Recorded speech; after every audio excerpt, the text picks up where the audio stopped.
John chapter 15. I am the true vine, and my Father is the gardener.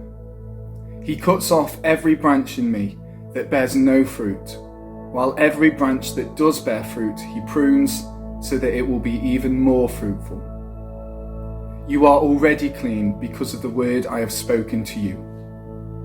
Remain in me as I also remain in you.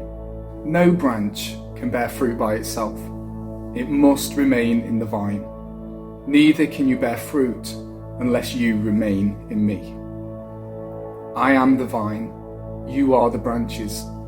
If you remain in me and I in you, you will bear much fruit. Apart from me, you can do nothing. If you do not remain in me, you are like a branch that is thrown away and withers. Such branches are picked up and thrown into the fire and burned. If you remain in me and my words remain in you, ask whatever you wish, and it will be done for you. This is to my Father's glory, that you bear much fruit, showing yourselves to be my disciples. As the Father has loved me, so have I loved you. Now remain in my love. If you keep my commands, you will remain in my love, just as I have kept my Father's commands and remain in his love. I have told you this so that my joy may be in you and that your joy may be complete. My command is this: love each other as I have loved you. Greater love has no one than this, to lay down one's life for one's friends. You are my friends if you do what I command. I no longer call you servants, because a servant does not know his master's business.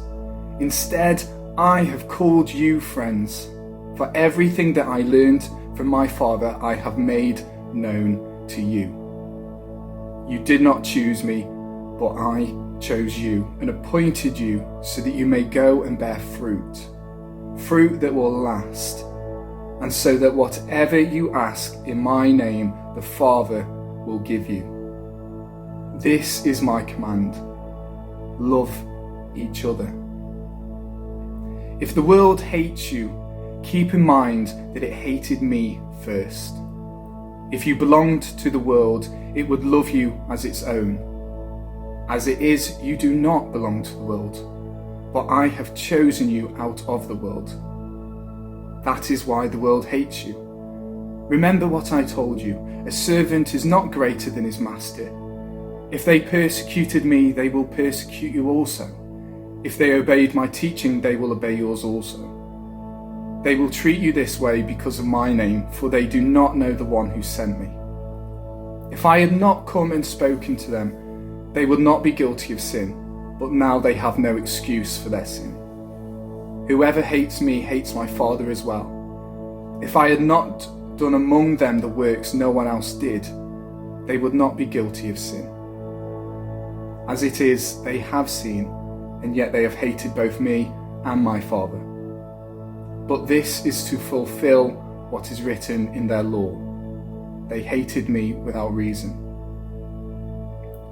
When the Advocate comes, whom I will send to you from the Father, the Spirit of truth who goes out from the Father, he will testify about me. And you also must testify, for you have been with me from the beginning. All this I have told you so that you will not fall away. They will put you out of the synagogue. In fact, the time is coming when anyone who kills you will think they are offering a service to God. They will do such things because they have not known the Father or me. I have told you this so that when their time comes, you will remember that I warned you about them. I did not tell you this from the beginning because I was with you. But now I am going to him who sent me. None of you asks me, "Where are you going?" Rather, you are filled with grief because I have said these things. But very truly I tell you, it is for your good that I am going away. Unless I go away, the Advocate will not come to you. But if I go, I will send him to you. When he comes, he will prove the world to be in the wrong about sin and righteousness and judgment. About sin, because people do not believe in me. About righteousness, because I am going to the Father, where you can see me no longer. And about judgment, because the prince of this world now stands condemned. I have much more to say to you, more than you can now bear. But when he, the Spirit of truth, comes, he will guide you into all the truth. He will not speak on his own. He will only speak what he hears, and he will tell you what is yet to come. He will glorify me, because it is from me that he will receive what he will make known to you. All that belongs to the Father is mine. That is why I have said the Spirit will receive from me, which he will make known to you. Jesus went on to say, "In a little while you will see me no more, and then after a little while you will see me." At this, some of his disciples said to one another, "What does he mean by saying, 'In a little while you will see me no more, and then after a while you will see me'? And because I am going to the Father?" They kept asking, "What does he mean by a little while? We don't understand what he is saying." Jesus saw that they wanted to ask him about this, so he said to them, "Are you asking one another what I meant when I said, 'In a little while you will see me no more, and then after a little while you will see me'? Very truly I tell you, you will weep and mourn while the world rejoices. You will grieve, but your grief will turn to joy. A woman giving birth to a child has pain, because her time has come. But when her baby is born, she forgets the anguish because of a joy that a child is born into the world.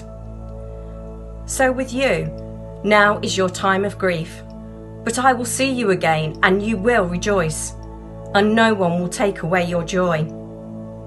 In that day, you will no longer ask me anything. Very truly, I tell you, my Father will give you whatever you ask in my name. Until now, you have not asked for anything in my name. Ask and you will receive, and your joy will be complete." Though I have been speaking figuratively, a time is coming when I will no longer use this kind of language, but will tell you plainly about my Father.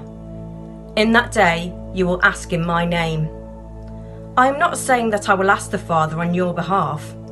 No, the Father himself loves you because you have loved me and have believed that I came from God. I came from the Father and entered the world. Now I am leaving the world and going back to the Father." Then Jesus' disciples said, "Now you are speaking clearly and without figures of speech. Now we can see that you know all things and that you do not even need to have anyone ask you questions. This makes us believe that you came from God."